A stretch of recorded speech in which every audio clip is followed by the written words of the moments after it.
بچے ہماری آنکھوں کی ٹھنڈک ہوتے ہیں، بچے ہمارا مستقبل ہوتے ہیں۔ جب ایک عورت امید سے ہوتی ہے تو سب اس خوشخبری کے منتظر ہوتے ہیں، لیکن یہ خوشی تھم سی جاتی ہے اگر وہ حمل ضائع ہو جائے۔ لیکن اگر کسی کا حمل 6 مرتبہ ضائع ہو جائے تو اس پر کیا گزرتی ہے یہ نادیہ صاحبہ اچھے سے جانتی ہیں۔ 10ویں ہفتے میں آ کے پھر میرا مس کیریج ہو جاتا تھا، تو ایسے ہی میں نے کافی علاج کروائے اور 6 دفعہ پھر میرا مس کیریج ہوا، اور ایک ہی مطلب کہ 10ویں ہفتے میں آ کے ختم ہو جاتا تھا میرا بچے کا دل دھڑکنا ختم ہو جاتی تھی، دل کی دھڑکن۔ تو کافی تکلیف دہ تھا میرے لیے، اور کافی مجھے سٹرگل کرنا پڑا اس میں۔ ڈاکٹر کو بھی نہیں پتہ تھا کیوں اور ایسے، اور ان کو بھی نہیں سمجھ آتی تھی۔ ہم نے کافی علاج کروایا، کافی چیک اپ کروائے کہ کیوں ہوتا ہے ایسے۔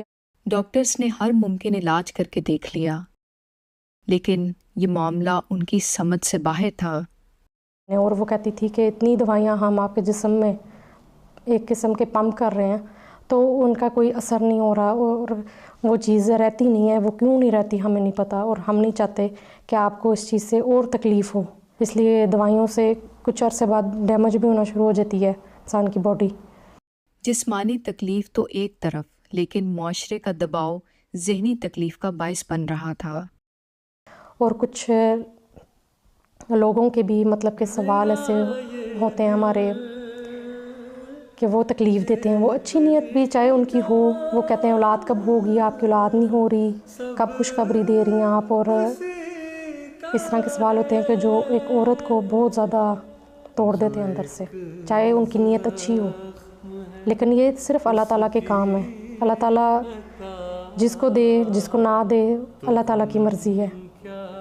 وقت کے ساتھ یہ بوجھ بڑھتا گیا اور نادیہ صاحبہ کا حوصلہ ٹوٹ رہا تھا۔ تو وہ میرے لیے بہت ایسا ایک پوائنٹ تھا کہ میں اپنی ہمت ہار رہی تھی، اور مجھے بہت زیادہ دکھ ہوتا تھا کہ کیوں ایسے میرے ساتھ ہو رہا ہے، میں کیا مسئلہ ہے میرے اندر، کیا میری نئی اولاد ہو سکتی۔ ایسے وقت میں پہلے تو خطوط کے ذریعے ان کا رابطہ حضور سے مضبوط ہوتا گیا۔ پھر میرا دل بہت زیادہ چاہتا تھا میں حضور کے پاس جاؤں اور خود دعا کے لیے کہوں، تو پھر میں نے اپنے ہسبینڈ کو کہا ہم انگلینڈ جاتے ہیں تو حضور کو مل کے آتے ہیں، خود دعا کے لیے کہیں گے۔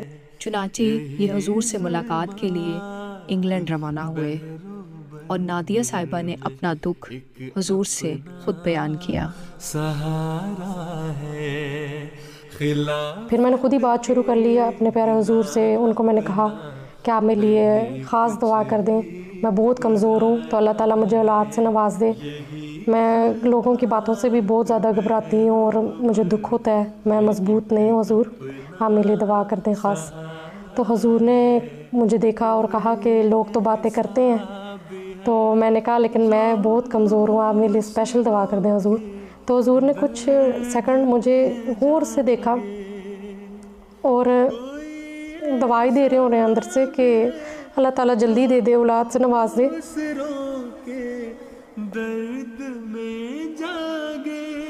تو جب ہم واپس آئے تو ہم بہت خوش تھے، میں بہت مطمئن تھی۔ میں جب نکلی تھی کمرے سے تو پھر میں نے کہا اب میرا دل جو ہے نا ہلکا ہو گیا کہ اللہ تعالیٰ تو ہمارے لیے پہلی پوزیشن پہ ہے، ہم دعا کرتے ہیں، ہر چیز کرتے ہیں، لیکن ہمیں ایک آسرا ہے ہمارے پیارے حضور کا کہ ان کو ہم دعا کے لیے کہہ دیں گے تو اللہ تعالیٰ ان کی دعا نہیں رد کرے گا۔ خلافت کے بنا اپنا نہیں کچھ بھی۔ حضور سے ملاقات سے ایک نئی امید ملی، ایک مرد خدا کی دعائیں، کئی مالی قربانیاں، اور بالآخر خود خدا کے در پر حاضر ہو جانا۔ میری یہ دعا تھی کہ اللہ تعالیٰ میں تمہارے گھر آئی ہوں، میں کمزور ہوں اور گنہگار ہوں، انسان ہر انسان سے گناہ ہو جاتا ہے، تو اللہ تعالیٰ تو مجھے معاف کر دو، تو مجھے اولاد سے نواز دو، نیک تندرست صالح اولاد، خادم دین اولاد سے نوازنا، تو میں نے خالی ہاتھ نہیں جانا تمہارے گھر سے۔ تو ہم نے جب دعا مانگی اور میرے ہسبینڈ نے بھی مانگی، انہوں نے مجھے بعد میں بتایا بھی کہ میں نے اللہ تعالیٰ سے دعا مانگی تھی کہ اللہ تعالیٰ مجھے اولاد دینا تو اس عورت سے دینا۔ تو کافی ایموشنل میں بھی ہوئی تھی کہ سن کے کہ میرے ہسبینڈ میرے پیچھے کھڑے ہیں اور وہ میرے ساتھ ہیں، وہ میرے سے ہی چاہتے ہیں. مطلب ہم اسلام میں اجازت ہے شادیاں کرنے کی، تو انسان کے ذہن میں بھی آ سکتی ہیں باتیں کہ میری نہیں اولاد ہو رہی یا میرا ہسبینڈ دوسری شادی کر لیں گے کچھ. انہوں نے کہا دعا کی کہ مجھے اس عورت سے اولاد دے، تو ہم نے بہت زیادہ دعا کی، اللہ تعالیٰ کو کہا کہ میں نے خالی ہاتھ نہیں جانا تمہارے گھر سے. اور جب واپس میں آئی تو ہفتہ گزر گیا تھا، تو میری طبیعت بھی کچھ اتنی ٹھیک نہیں تھی. مجھے تھا کہ تھکاوٹ ہے، مجھے میری طبیعت اس لیے نہیں ٹھیک. اور میری بہن نے کہا جاؤ نادیہ ڈاکٹر کے پاس جاؤ تم، تو میں اس کو کہہ رہی تھی نہیں میں نے نہیں جانا. دل میں ایک ڈر تھا کہ کہیں ایک مرتبہ پھر کوئی بری خبر نہ ہو، لیکن ہمت کر کے وہ ڈاکٹر کے پاس جاتی ہیں جہاں ایک پیغام ان کا منتظر تھا. اللہ تعالیٰ کے فضل سے خوشخبری تھی، اور ہر علاج کے بغیر، ہر چیزوں کے بغیر، مطلب کہ کسی بھی مدد کے بغیر اللہ تعالیٰ نے مجھے یہ خوشخبری دی تھی. تو مجھے یقین بھی نہیں آ رہا تھا جب میں نے دیکھا تھا. تو میں نے کہا اللہ تعالیٰ نے اتنی جلدی میری دعا سن لی ہے، یہ کیسے ہو سکتا ہے کہ ابھی میں واپس آئی ہوں، تو یہ کیسے ہو سکتا ہے کہ اللہ تعالیٰ نے میری جھولی بھی بھر دی ہے. اور جب ڈاکٹر نے بتایا کہ آپ پہلی تھی، اللہ کے گھر جانے سے پہلی اللہ تعالیٰ نے فضل میرے پہ کر دیا تھا، کہ مطلب نیتوں کو اللہ جانتا ہے. خدا کا کرنا کچھ ایسا ہے کہ وہ اولاد جس کی انہیں سالوں سے خواہش تھی، وہ تو اس مقدس جگہ پر ان کے ساتھ ہی تھی.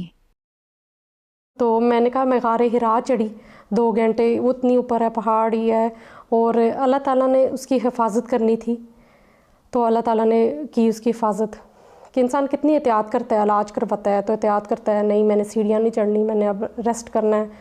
تو اللہ تعالیٰ کے فضل سے اتنا سفر کر کے، ہر چیز کر کے، عمرہ کر کے، اللہ تعالیٰ نے اتنے بڑے انعام سے نوازا مجھے. اور پھر وہ وقت آیا جس کا سالوں سے سب کو شدت سے انتظار تھا. کہ 2023 میں میری بیٹی پیدا ہوئی، اس کا نام امیرہ گمن ہے. تو ہمارے لیے تو سب گھر والوں کے لیے معجزہ تھا، بہت بڑا معجزہ تھا. میری امی کافی دفعہ مجھے کہتی تھی میں خواب میں تمہیں دے رہی ہوں بچہ لپیٹ کے. تو ماؤں کو تو تکلیف ہوتی ہے، ٹینشن ہوتی ہے گھر والوں کو کہ میری بیٹی کو مل جائے جلد سے جلد. تو بس یہ دعاؤں کا ہی صلہ ہے کہ اللہ تعالیٰ نے مجھے نوازا اس چیز سے. اور جب اللہ نوازتا ہے تو اس کی قدرت کے عجیب رنگ ہوتے ہیں. بیٹی کے پیدائش کے سال بعد ٹھیک اسی دن ان کے ہاں بیٹا پیدا ہوا. تو اسی 1 سال بعد اللہ تعالیٰ نے دوبارہ فضل کیا اور مجھے بیٹے سے نوازا جس کا نام حسین بن شاہد ہے. اور ہماری خوشی کا کوئی مقام ہی نہیں تھا کہ مطلب کہ اللہ تعالیٰ اتنی جلدی، اور وہ بھی دونوں چیزوں سے، اپنی رحمت سے اور نعمت سے نواز رہا ہے کہ ہمارے پاس کوئی الفاظ ہی نہیں ہے کہ اللہ تعالیٰ کا وجود کا کوئی، ہم اس کی تعریف میں کیا کہیں. اللہ تعالیٰ نے بہت بڑا فضل کیا ہم پہ.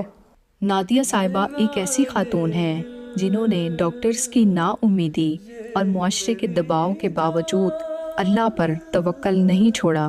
ہر رنج کے بعد وہ یہی سوچتی تھی کہ فَإِنَّ مَعَ الْعُسْرِ يُسْرًا، یقیناً اس تنگی کے ساتھ ایک بڑی کامیابی مقدر ہے. ہر انسان ہمت ہار جاتا ہے اور گر جاتا ہے کہ اس کو لگتا ہے کہ نہیں میرے نہیں ہو سکتی اولاد، یا اللہ تعالیٰ میری دعا نہیں سن رہا. لیکن مایوس نہیں انسان کو ہونا چاہیے. اللہ تعالیٰ بے نیاز ہے، بن مانگے دینے والا ہے، اور اللہ تعالیٰ دعاؤں سننے والا ہے.